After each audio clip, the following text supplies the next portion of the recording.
Hi, my name is Patrick.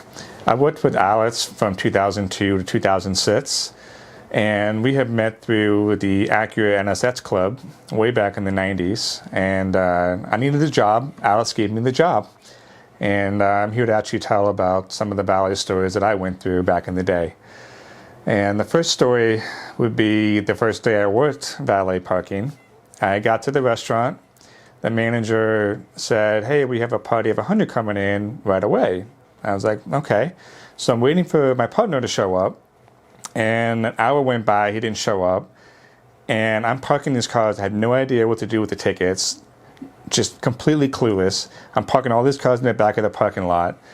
And at one point, my hearing aids went out. I wear hearing aids. I've had hearing aids since I was 3 years old. And if they get sweat, they go out completely. And so my hearing aids went out. I couldn't get the phone call to Alice to say, I need somebody out here to help me. So through the entire night, I didn't hear one word. I ended up making it through, parking all the cars, no damage, no nothing, and made it through the day. And I told Alice the next day, and all Alice could do was laugh at me. So I worked at this one other restaurant during lunchtime, and this guy would come in with two beautiful women who were adult entertainers, I want to say. He would come in probably every week for lunch, and one time he did come in. We heard him talking on a speakerphone, who apparently was his wife, and said, "I love you," and then went inside to meet these entertainers. And the reason I bring up that story is one of our other valets who was working with me went down to Florida and saw the same guy with his wife. The guy freaks out and says, "Don't say anything, I'll pay you $100, just keep your mouth shut," and he did. I had worked at a private party down in Atlanta, and there was an NBA All-Star party, and you had to pay $100, $200 a piece to get in. And we had to work from 11 p.m. till 7 a.m. was the hours. So we started out, I believe it was a Friday night we started out, and everything was going pretty well. It was a lot of people coming in. At one point, I had to pull a car out down the street into a parking lot down there. And I'm driving, and I cut over in the median, and all of a sudden, the Atlanta PD pulls me over. So I'm like, crap, what are you pulling me over for? So I pull over, I get out of the car, the cop gets out of the car, took one look at me and said, "All right, you're good," and I took off. But later on that night, it was probably 1 or 2 o'clock in the morning, was still parking cars.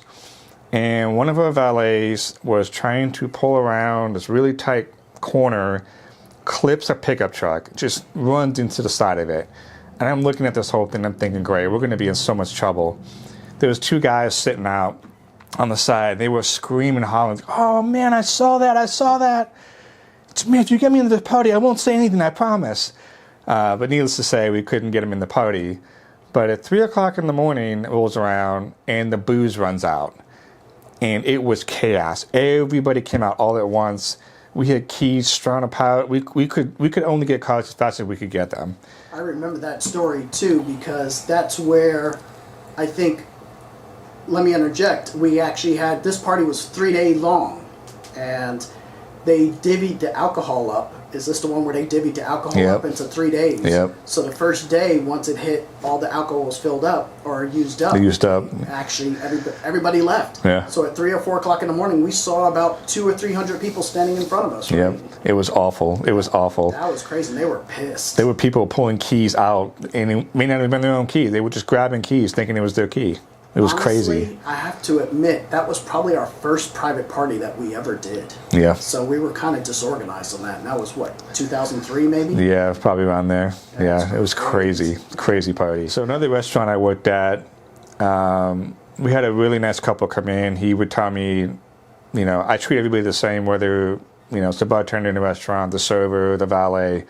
And he was always really nice. He gave us $100 on the way in, $100 on the way out, which is every weekend he came there, he gave us that. So one weekend he came in with his wife, and he said, "Hey, I've got a couple of friends that are with us. Make sure you take care of them." And I said, "No problem. We'll take care of you guys." So at the end of the night, the wife comes out, and she's like, "Well, just give me my keys. I'm good. I'll drive. I'm taking my friend with me." And my valet partner and I started walking back towards the restaurant, and we hear the most dreaded sound you can ever hear, the metal on metal crunching. And we look back, and sure enough, she was trying to pull out of the lot and just cut the car that was next to her and just damaged the whole corner of that car. She tried to cover it up and tell us not to tell anybody. And I was like, ma'am, these are our cars. We parked them. We can't just tell them that, it was a hit and run.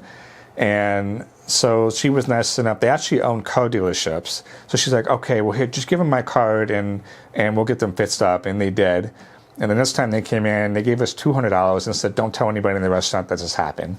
And so another restaurant, we had a guy come in with a brand new Porsche 911. And I think it was a Carrera. I don't think it was a turbo, but it was a Carrera. No, actually, I think it was a turbo. You're right, it was a turbo. Because I remember the exhaust tips. This one too. Go ahead. So the guy comes in and says, I need police to take extra special care of this. This is a brand new car. That's one thing you don't tell a valet. Don't get them... Just give them the keys. Don't say take care of the car, because this is one thing that gets them on edge. So one of the valets started parking the car, and I'm looking around the corner, and sure enough, the guy comes around the corner looking as well.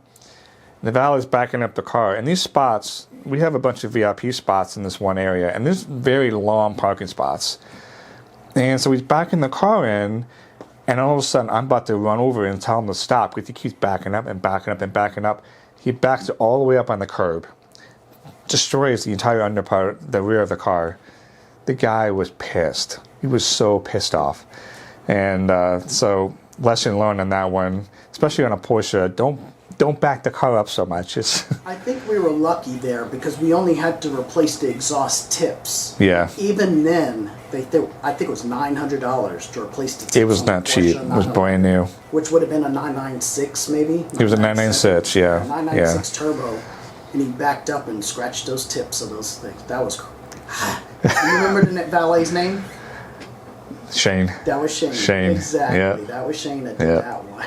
The other thing that we used to do at this restaurant, they had a roundabout, so you would come in. I know Alex talked about the Bugatti story that happened there, but what we would do is we'd always try to figure out a way to make a little extra money for the night. And so these guys with these massive excursions and pickup trucks, they come around the corner, around this circle, and they would always smash the curbs, to try to get around. So what we'd do, we'd say, hey, if we bring the car back or the truck back without hitting the curb, $20. Yeah, okay, go ahead and do that. So what we would do is we would just back the truck into the circle, and the guy would be like, well, wait a minute, we didn't tell you how we were going to do it. We just told you we weren't going to hit the truck on the curb. And that's the way you used to hustle people for money. Yep. Did they pay? They paid. Wow. Believe it or not, they paid. Another restaurant, Mother's Day, obviously the clientele is not the same as you would from night to night, but we had a guy come in with a van with his wife and probably 4 kids, and he gets out of the car and he says, I am so sorry.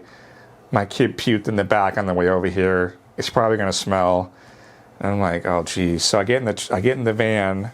Sure enough, it smells. I rolled the window down, kept my head out the side of the window, parked it, thinking somebody else is going to get this van. And he hadn't cleaned it up? He hadn't cleaned it because it happened on the way in. They were driving. Disgusting. Okay. So I'm like, no big deal. We had like probably 8 valets out there. I'm like, what are the chances of me getting that van?